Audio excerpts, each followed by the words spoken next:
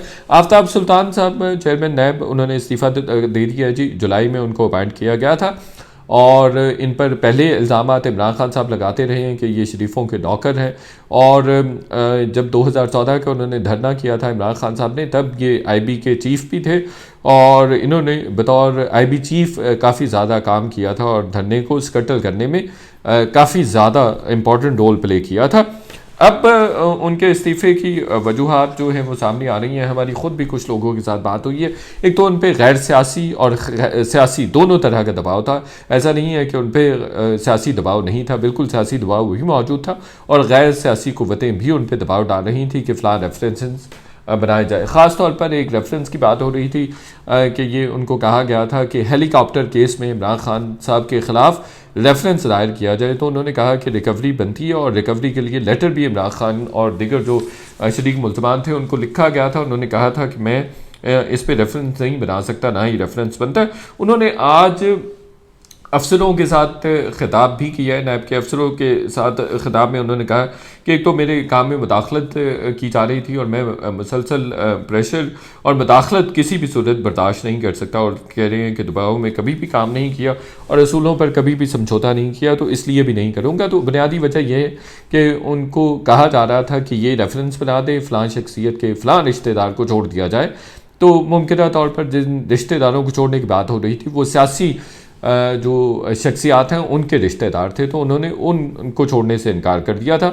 और डेफिनेटली जो सियासी हरीफ है इस वक्त हुकूमत के, उनके ख़िलाफ़ रेफरेंसेस बनाने की बात हो रही थी लेकिन उन्होंने इनकार कर दिया। हेलीकॉप्टर वाले रेफरेंस की मैंने आपको पहली बात बता दी है कि वो किसी भी तरह से इस पर कॉम्प्रोमाइज़ या सरेंडर करने के लिए तैयार नहीं थे। वो कह रहे थे आज़ादाना हैसियत से मुझे काम करने दिया जाए। कुछ दिन पहले उन्होंने इस्तीफ़ा दिया था। इस इस्तीफ़े के हवाले से जो जर्नलिस्ट हैं, वेल इन्फॉर्म्ड जर्नलिस्ट, हमें सबको पता था कि उन्होंने इस्तीफ़ा कुछ अरसे से टेंडर किया हुआ है, लेकिन वो कबूल नहीं हो रहा था और फिर 1-2 दिन पहले कबूल भी कर लिया गया और उन्होंने बता भी दिया। उनकी शहबाज शरीफ के साथ मुलाकात भी हुई जो एक अच्छे नोट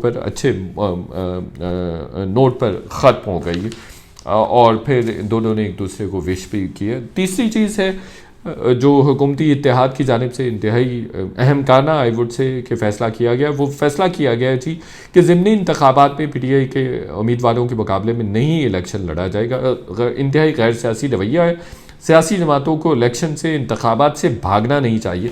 इससे PDM को नुकसान ये होगा कि अगर इमरान खान साहब क्लीन स्वीप कर जाते हैं, PTI क्लीन स्वीप कर जाती है, तो इसका प्रेशर, इसका दबाव PDM पे, PDM की हुकूमत पे मज़ीद बढ़ जाएगा। लेकिन दूसरी सूरत में अगर वो इलेक्शन में जाते हैं तो कुछ भी सीटें अगर सिक्योर कर लेते हैं तो उनको नैरेटिव बिल्डिंग करने में आसानी होगी कि वो कह सकते हैं कि इमरान खान पहले की तरह पॉपुलर नहीं रहे और अगर वो हार जाते हैं और अपने कैंडिडेट्स नहीं खड़े करते हैं तो उस सूरत में क्लीन स्वीप हो जाएगा। क्लीन स्वीप होने से दबाव बढ़ेगा, दबाव बढ़ने से एक दफ़ा फिर पीटीआई नैरेटिव बनाने में कामयाब हो जाएगी कि इमरान खान साहब इंतहाई मकबूल है और उनके बराबर कोई भी उम्मीदवार, कोई भी लीडर ठहर नहीं सकता है। तो मैं समझता हूँ कि इनको इलेक्शन लड़ना चाहिए और आसानी से ये सीटें पीटीआई को नहीं जीतने देनी चाहिए। उसकी ये भी एक वजह है कि पीटीआई को सबक भी आएगा फ्यूचर के लिए, जो अब बार बार बैक कर रही है। और हमने बहुत पहले ये खबर दी थी और ये कमेंट आपके साथ शेयर किया था कि पीटीआई असेंबलियों में आने के लिए आप देखेंगे कि मरे जाएगी, और वही हुआ है कि अब असेंबलियों में आने के लिए वो मुसलसल इंसिस्ट कर रहे हैं, अदालतों से रजू कर रहे हैं और अदालतों ने बल्कि उनको काफ़ी रिलीफ भी दिया, दाएं बाएं हर जगह वो भाग भी रहे हैं। तो ये आज का वीलॉग जी, वीलॉग देखने का बहुत शुक्रिया। आपसे रिक्वेस्ट है कि चैनल को सब्सक्राइब करें। Thank you.